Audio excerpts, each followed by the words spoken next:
میں نے پچھلی میٹنگ میں بھی عرض کیا تھا کہ ہم اس زمانے کو دیکھیں جب ہمارے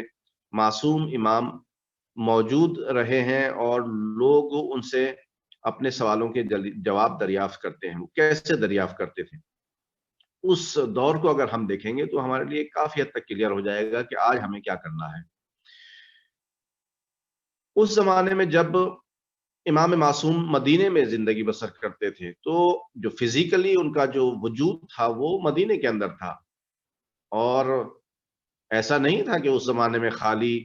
مدینے میں ہی ان کے چاہنے والے، ان کے فالوورز تھے، بلکہ مدینہ، مکہ، سامرہ، کاظمین، بغداد، اسلامی مملکت کے کا بارڈر جہاں جہاں تک بھی تھا، سبھی جگہ ان کے ماننے والے فالوورز تھے. اور آج کی طرح آج تو سہولت ہے آپ کے پاس کہ آپ دنیا کے کسی بھی کونے میں بیٹھے ہوں تو آرام سے کسی بھی سوشل نیٹورکنگ سائٹس کے ذریعے سے یا کسی بھی ذریعے سے آسانی سے آپ ای میل کر سکتے ہیں. آج واٹس ایپ پر آپ میسج دے سکتے ہیں، ٹویٹر پر ٹویٹ کر سکتے ہیں، فیس بک پر فالو کر سکتے ہیں، یوٹیوب پر آپ لاگ آن کر کے کسی بھی چینل پر اپنا جو مسئلہ ہے اس کو دیکھ سکتے ہیں. اتنی آسانی ہے. لیکن اس زمانے میں اگر مدینے تک کسی کو اپنا پیغام پہنچانا تھا یا مدینے کا سفر طے کرنا تھا تو مدت تھا اس کو جنگل و بیابانوں اور ریگستان کا سفر کرنا تھا، گرمی میں، دھوپ میں. تو اتنی مشکلات کے ساتھ پہنچنا ہوتا تھا، تب جا کر کے اسے وہ مسئلہ دریافت کر پاتا تھا. تو اب ایسے ماحول میں جب سب مومنین، سب مسلمان اللہ کی حجت سے ڈائریکٹ رابطہ نہیں کر سکتے تو پھر کیا چارہ ہو ایسا، کیا راستہ ہو ایسا، کیا طریقہ ہو ایسا کہ جس پر چل کے تمام لوگ ان باتوں کو حاصل کر سکیں جو اللہ کی حجت بیان کرتی ہے اور اللہ کا حکم ہے. تو خود معصوم علیہ الصلوۃ والسلام نے ان باتوں کو ہمارے سامنے اس طرح سے حل کیا کہ انہوں نے شاگردوں کی تربیت کی، یعنی ایسے علماء کی پرورش کی کہ جو انہی کے حکم کو لوگوں کے سامنے بیان کر سکے. اور وہ علماء اسلامی کنٹری جو تھا اس زمانے میں اور اس کا جو بارڈر تھا، اس کے جو حدود تھے، اس کے اندر پھیلے ہوئے مختلف شہروں، دیہاتوں میں، قصبوں میں، قریوں میں زندگی بسر کرتے تھے. تو یہ معصوم ہستیاں ان سے فرماتے تھے کہ آپ لوگ اپنے اپنے علاقے میں جا کر کے مسجد میں اپنا ایک مقام بنائیے، وہاں بیٹھیے، لوگوں کے ساتھ ملیے، لوگوں کے مسائل کو حل کیجیے اور لوگوں کو دین کی طرف رہنمائی کیجیے. یعنی خود امام جب معصوم موجود ہیں، امام معصوم موجود ہیں، تو انہوں نے دور دراز کے لوگوں کی ان علمی اور دینی مشکلات کو کم از کم حل کرنے کے لیے اپنے نمائندے بنائے اور اپنی طرف سے ایمبیسڈرز بھیجے اور لوگوں کو بھی اس بات کا حکم دیا کہ ہماری طرف سے تمہارے علاقے میں موجود ہے، اگر تمہیں کوئی دینی سوال کرنا ہے، تمہیں کسی شک و شبہے میں کوئی جواب چاہیے ہے تو وہ موجود ہے اور اس سے استفادہ کر سکتے ہو اور اس سے فائدہ اٹھا سکتے ہو. اور لوگ بھی یہ کام کیا کرتے تھے. لہٰذا یہ بات سمجھنا بہت آسان ہے کہ جب دور دراز کے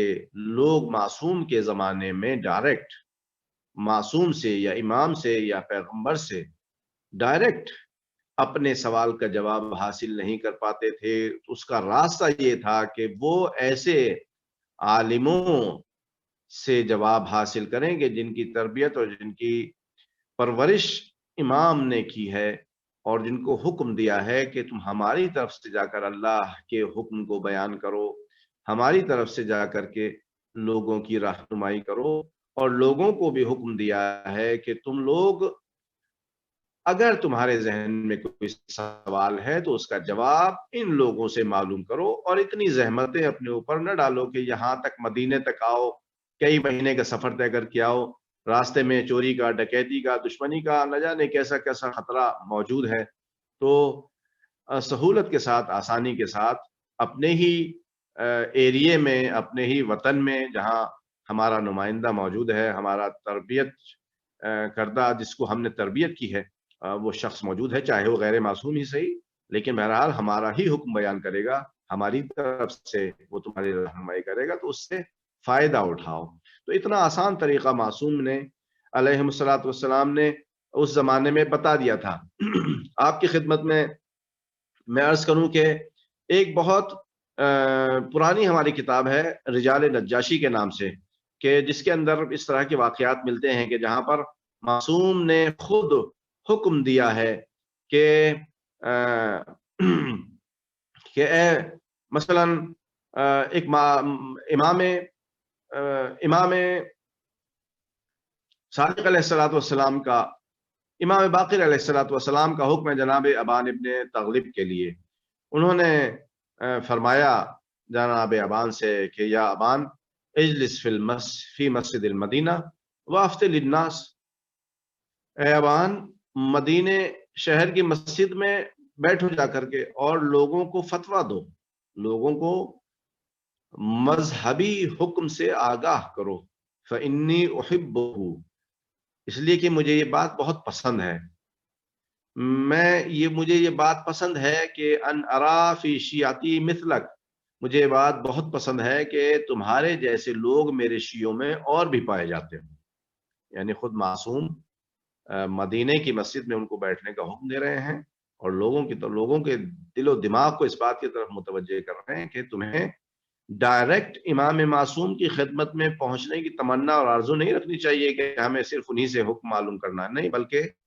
ایسے لوگوں سے بھی تم دینی حکم کو دریافت کر سکتے ہو اور شریعت کے مسئلوں کو دریافت کر سکتے ہو کہ جن کو امام معصوم نے علمی طور پر پروان چڑھایا ہے اور ان کی علمی صلاحیتوں کو اجاگر کیا ہے۔ لہذا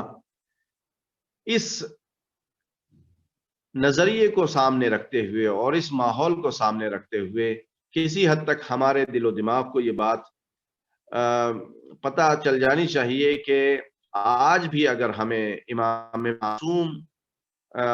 تک رسائی نہیں ہے اور ہم معصوم امام کی خدمت میں حاضری نہیں دے سکتے ہیں اور ڈائریکٹ ان سے رابطہ نہیں کر سکتے اور اللہ کے بتائے ہوئے راستے کو ڈائریکٹ ان سے نہیں پتہ کر سکتے ہیں،